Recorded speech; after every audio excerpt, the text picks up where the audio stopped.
En secciones anteriores hemos estado hablando acerca del concepto de los espacios vectoriales. En esta ocasión vamos a describir un poco la idea de lo que serían las transformaciones lineales.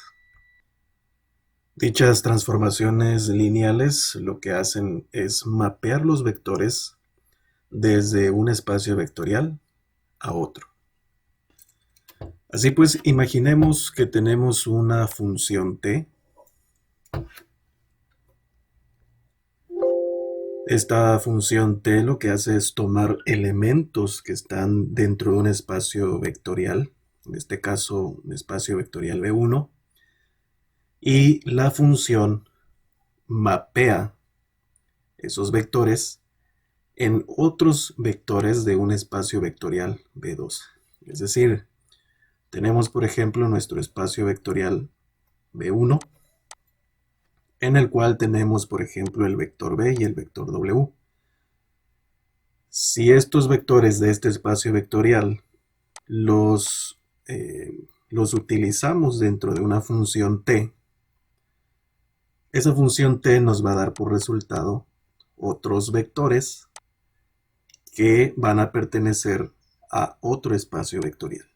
¿Sí? En este caso, si estamos hablando de una función de v, o si estamos hablando de una función de w, por ejemplo.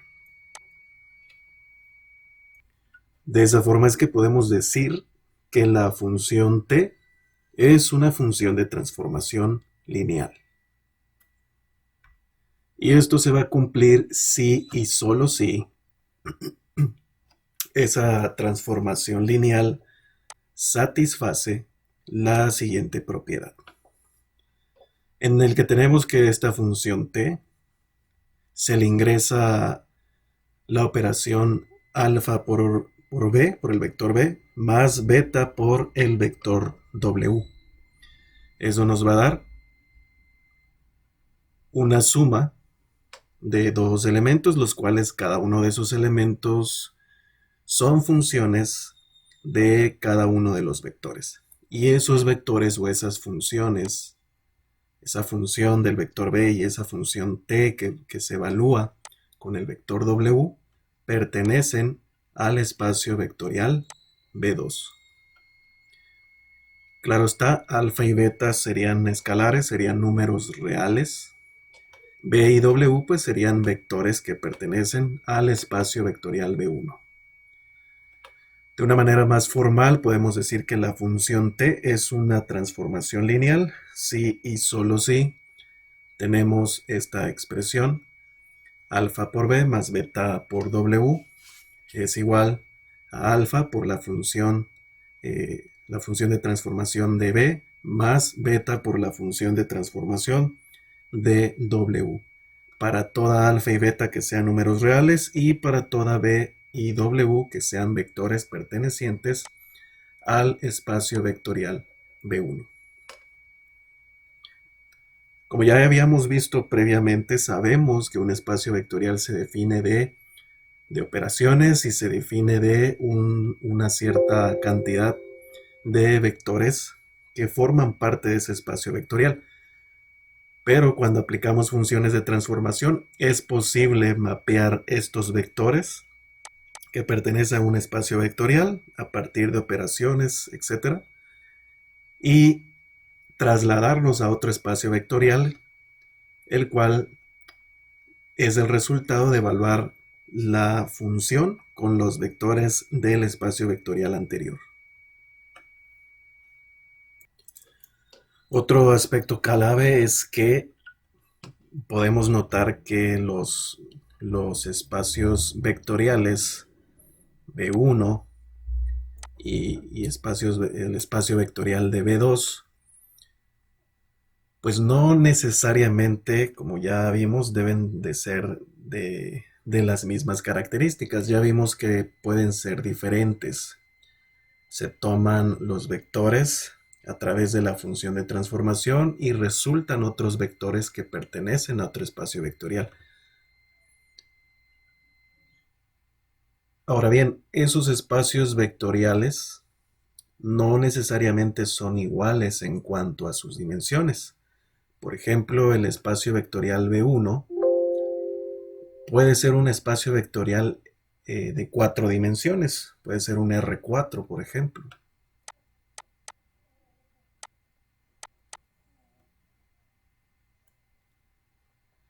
Y el espacio vectorial de B2 podría ser un espacio vectorial de 3 dimensiones. O por ejemplo, el espacio vectorial B1 podría ser de 7 dimensiones, un R7, y B2 podría ser un espacio vectorial de 300 dimensiones, por ejemplo. Y siempre que nuestra función de transformación lineal cumpla con esta propiedad, satisfaga estas propiedades, podemos referirnos a esta función como una función de transformación lineal.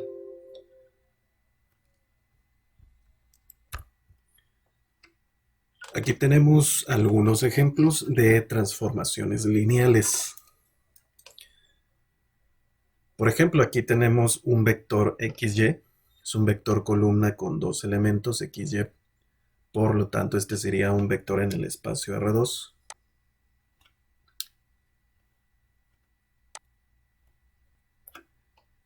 Y que al aplicarle la transformación lineal T, nos produce otro vector, que también es un espacio vectorial de R2, pero simplemente son los valores del vector escalados mediante los valores Sx y Sy, es decir, son los elementos multiplicados por Sx, el elemento x, y el escalar Sy multiplicado por el elemento y del vector original.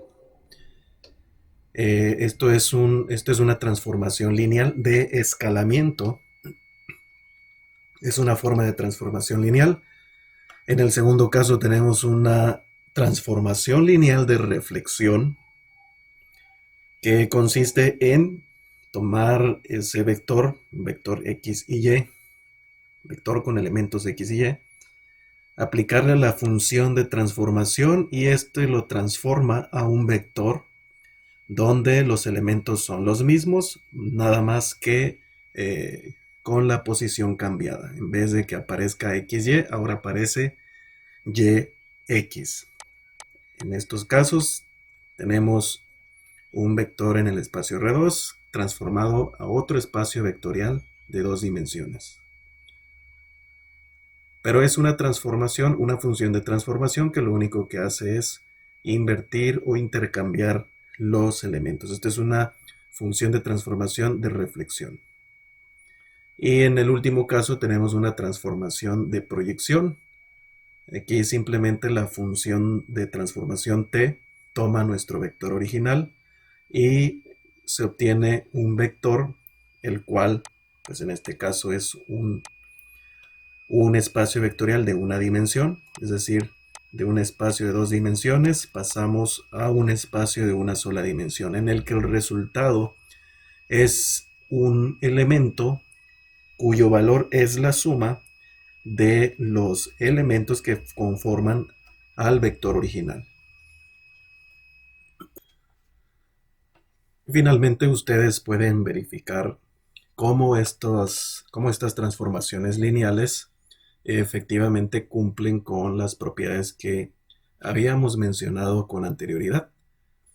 Si analizamos estas propiedades, vemos que las transformaciones lineales que tenemos de ejemplo cumplen con esta propiedad.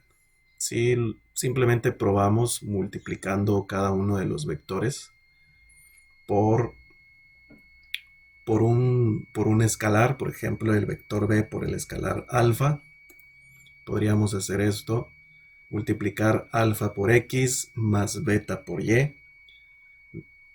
Y bueno, ese resultado pues debe ser algo similar que si multiplicamos estos dos vectores, este vector resultante, y establecemos que si bien esas funciones vectoriales están del o pertenecen a un espacio vectorial B2, vemos que se cumple esta propiedad.